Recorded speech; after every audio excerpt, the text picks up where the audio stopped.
बिस्मिल्लाहिर्रहमानिर्रहीम, अस्सलाम वालेकुम। Welcome to my kitchen. आज मेरे किचन में बहुत ही मज़ेदार सा अरवी गोश्त का सालन बन रहा है, जो बहुत ही टेस्टी और बहुत ही ज़बरदस्त सालन बन के तैयार होता है।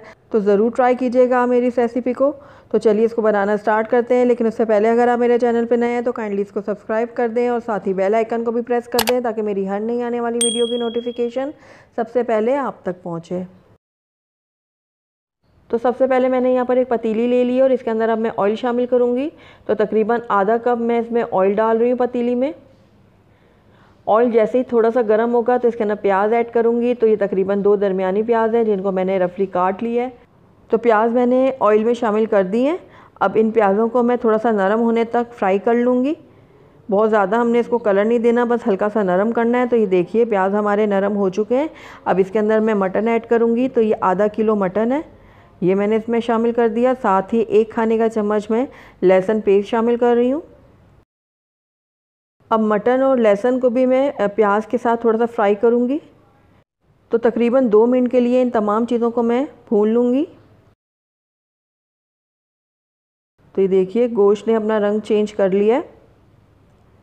तो इस टाइम पे आकर इसके अंदर मैं टमाटर ऐड करूँगी। तो यहाँ पर एक बड़ा टमाटर मैंने लेकर इसको रफली काट लिया, ये मैंने इसमें ऐड कर दिया।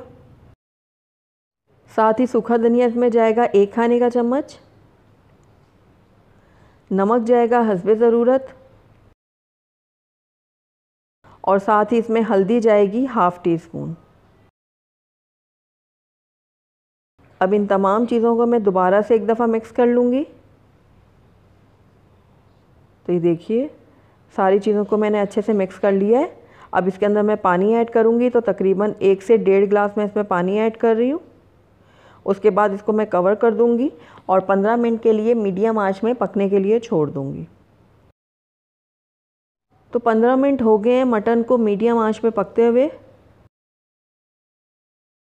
अब इस टाइम पे आकर इसके अंदर मैं लाल मिर्चों का पाउडर ऐड करूंगी। तो मैं यहाँ पर 1 खाने का चम्मच भर के लाल मिर्चों का पाउडर ऐड कर रही हूँ। आप अपने टेस्ट के अकॉर्डिंग डाल सकते हैं। मिक्स कर लूँगी इसको मैं। उसके बाद इसको दोबारा से कवर करूँगी और 25 से 30 मिनट के लिए हल्की आंच में पकने के लिए छोड़ दूँगी। तो जब तक हमारा गोश्त गलता है तब तक हम ये अरवियाँ छील लेते हैं। तो यहाँ पर मैंने 300 ग्राम्स अरवियाँ ली हैं, जो तकरीबन 1.5 पाव के करीब हैं। तो अब इनको मैं छील लूँगी अच्छे से।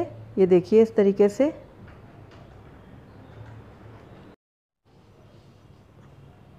ये देखिए इस तरीके से।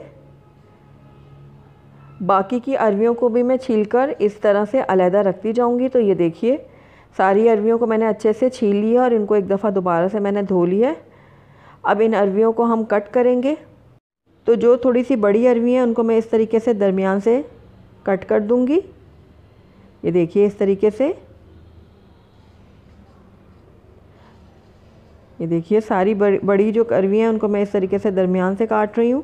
और ये जो छोटी अरवी है उसको मैं हाफ़ कट करूँगी, क्योंकि ये छोटी हैं तो ये ज़्यादा जल्दी गल जाएंगी और वो बिल्कुल हलवा हो जाएंगी। इसलिए छोटी अरवियों को मैं हल्का सा कट लगाऊंगी दरमियान में से, और बाकी जो बड़ी हैं उनको मैं पूरा कट कर लूँगी। ये देखिए इस तरीके से। तो सारी अरवियों को मैंने अच्छे से कट कर लिया है। अब इसमें मैं 1/4 टीस्पून जो है वो हल्दी शामिल करूँगी। नमक डालूँगी हस्बे ज़रूरत। और काली मिर्चों का पाउडर इसमें ऐड करूँगी 1/2 टीस्पून। अब इन तीनों मसालों को मैं अरवी के ऊपर अच्छे से लगा लूँगी। ये देखिए इस तरीके से। ये तीनों चीज़ें लगाने से अरवियों का टेस्ट भी बहुत अच्छा बनेगा, और साथ ही इसमें जो एक लेस होती है ख़ास, वो भी थोड़ी सी ख़त्म हो जाएगी। बाकी की जो लेस है वो अरवियों की हम फ्राई करके ख़त्म करेंगे। तो ये देखिए तीनों चीज़ों को मैंने अरवियों के ऊपर अच्छे से लगा दिया है। अब इसको 10 मिनट के लिए मैं ऐसे ही रख दूँगी। तो 10 मिनट के लिए इसको मैं रेस्ट में छोड़ रही हूँ। तब तक हम अपने मटन को देख लेते हैं। तो ये देखिए 25 से 30 मिनट हो गए हैं इसको पकते हुए। तो ये देखिए मसाला जो है हमारा बहुत अच्छे से गल चुका है, ये देख रहे हैं आप। तो अब हम अपने मटन को भी चेक कर लेते हैं। तो इसके ऊपर मैं थोड़ा सा पानी डालूँगी क्योंकि ये बहुत ही गर्म है। तो ये देखिए मटन भी हमारा बहुत अच्छे से गल चुका है। अब बस 2 से 3 मिनट के लिए मैं इसको भून लूँगी। तो देखिए 3 मिनट के लिए मैंने इस मटन की अच्छे से भुनाई कर ली है। तो हमारा जो ये गोश्त का मसाला है बिल्कुल रेडी है। इसको एक तरफ रखती हूँ, तब तक हम अरवियाँ फ्राई कर लेते हैं। तो यहाँ पर मैंने एक पैन ले लिया है, इसके अंदर अब मैं 1/4 कप जो है वो ऑयल शामिल करूँगी। ऑयल जैसे ही थोड़ा सा गर्म होगा तो इसके अंदर मैं अरवियाँ शामिल करूँगी जिस पे हमने मसाला लगा के रखा हुआ था।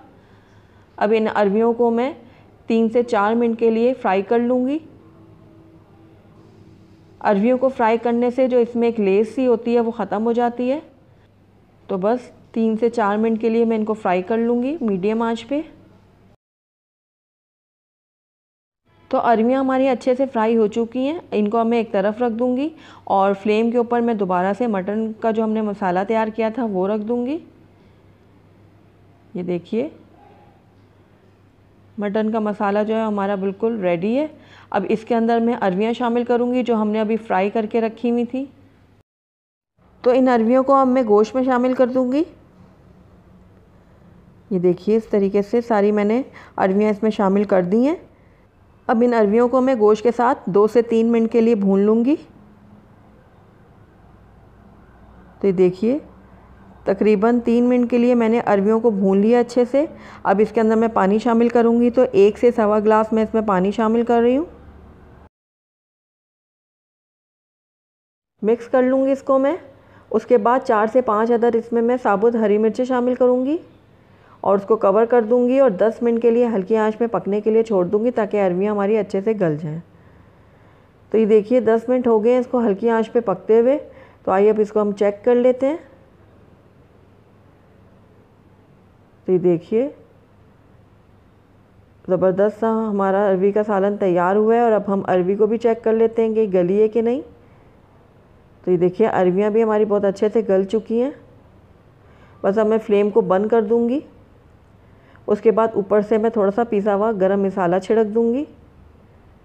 ये देखिए 1 टीस्पून के बराबर मैंने गरम मसाला छिड़क दिया ऊपर। अब इसको कवर कर दूँगी और 5 मिनट के लिए इसको ऐसे ही रहने दूँगी। उसके बाद मैं आपको इसको डिश आउट करके दिखाती हूँ। अल्हम्दुलिल्लाह हमारा बहुत ही टेस्टी, बहुत ही मज़ेदार अरवी गोश्त का सालन बनके तैयार है। बहुत ही मज़ेदार और बहुत ही टेस्टी ये सालन बनके तैयार होता है। गरम गरम रोटियों के साथ आप इसको सर्व करें, बहुत ही पसंद आएगा आपको ये। तो ज़रूर ट्राई कीजिएगा आप इस रेसिपी को। तो अगर आपको मेरी रेसिपी पसंद आई है तो इसको लाइक करें, अपने दोस्तों के साथ शेयर करें और अगर पहली दफ़ा मेरे चैनल पे आएँ तो काइंडली इसको सब्सक्राइब भी कर लें और साथ ही बेल आइकन को भी प्रेस कर दें ताकि मेरी हर नई आने वाली वीडियो की नोटिफिकेशन सबसे पहले आप तक पहुँचे। और कमेंट करके आप मुझे ज़रूर बताइएगा कि आपको मेरी ये रेसिपी कैसी लगी। Thank you for watching. अल्लाह हाफिज़।